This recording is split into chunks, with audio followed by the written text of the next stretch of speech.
Hello, I'm Robert Harris and I'm on the Cambridgeshire-Hertfordshire border with Robert Law, who is the host for the Cereals 2010 event.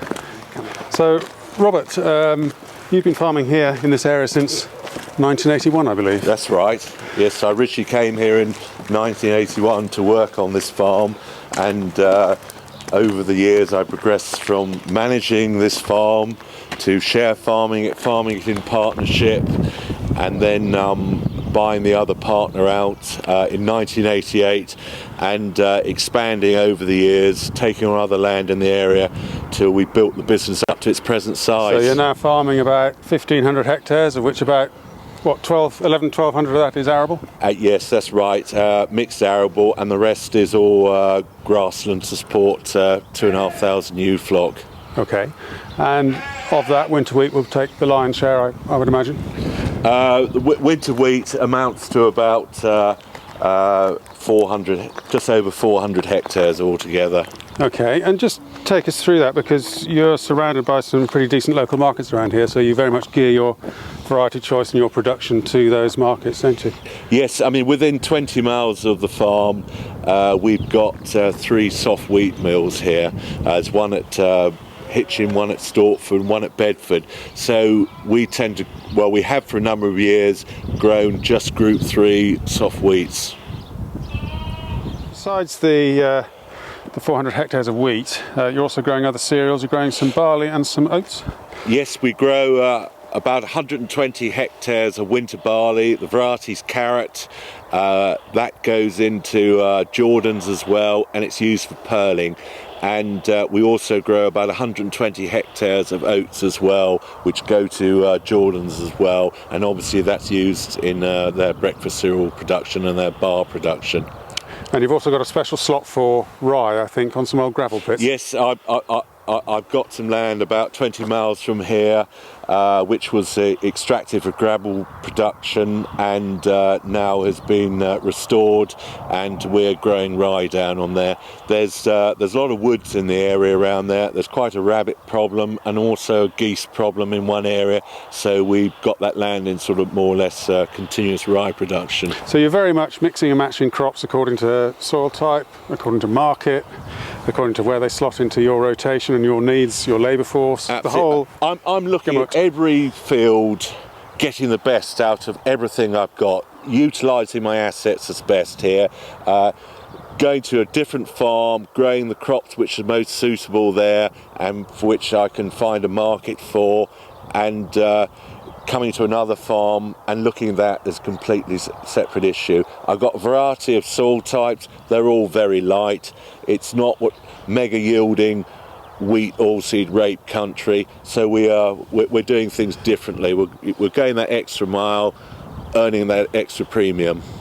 Take us through this crop then. This is not what people might think. No, a lot of people would think that we're walking an oilseed rape crop. In fact, this is it's forage rape. There's about 300 acres of this particular variety, which is Hobson, grown in the UK. There's about 5 of us growing, and the production of this crop is used in the salad market. It's also used for seed for forage crops, and quite a bit of it gets exported as well. We grow on this farm about 100 acres of this every year. It rotates around the farm, so it's on each field about every 5 years, and in that way we can keep going back to the same field. When it flowers, that's when people would know it's not oilseed rape, because it has a white flower on it. And the benefit of this crop for us as well is that as soon as we've harvested it, we put fertiliser on the stubble straight away, and we get a very rapid regrowth, and by the end of September, beginning of October, we can turn a number of ewes on here and use it as feed for when the rams go out in the autumn. So it's very much a dual purpose crop for us. It seems to be very much that you're we mentioned marketing just now, but I mean all your crops seem to be they're going in the ground, they've got a market straight away. You're not having to sell them on the open market, you're not having to look around for a contract. Basically you've sold them before you've planted them to a variety of different customers to manage your risk. absolutely correct. There's only a proportion of my wheat crop which is not contracted. I always have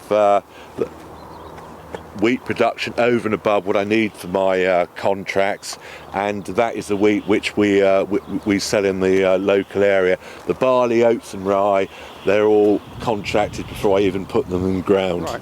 So Robert, here we have a field of Wizard, I believe you said. That's this one right. was. Now that's a variety that a lot of people probably won't be growing anymore. It never really caught on enormously, no. Wizard, but there's a pocket of it grown around here in the Royston area.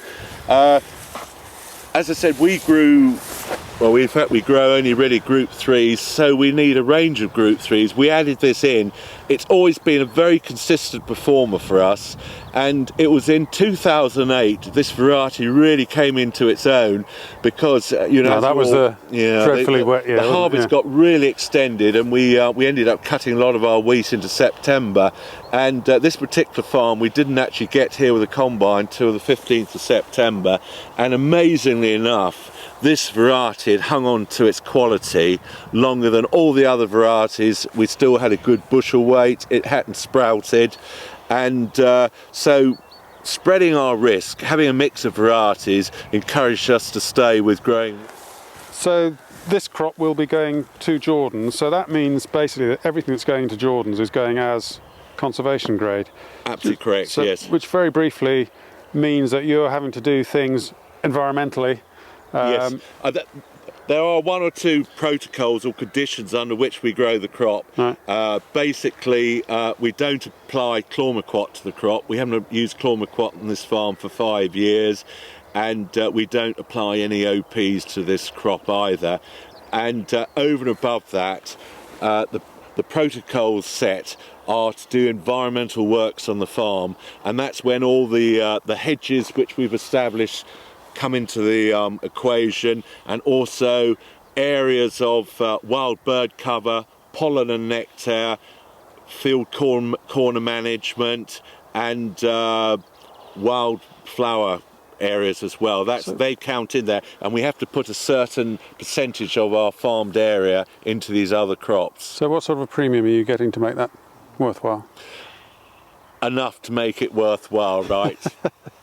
But as with all these things, and I always say to people about environmental work and conservation work, do it because you want to. Don't just go into it thinking it's going to be another income stream. You've got to be an enthusiast.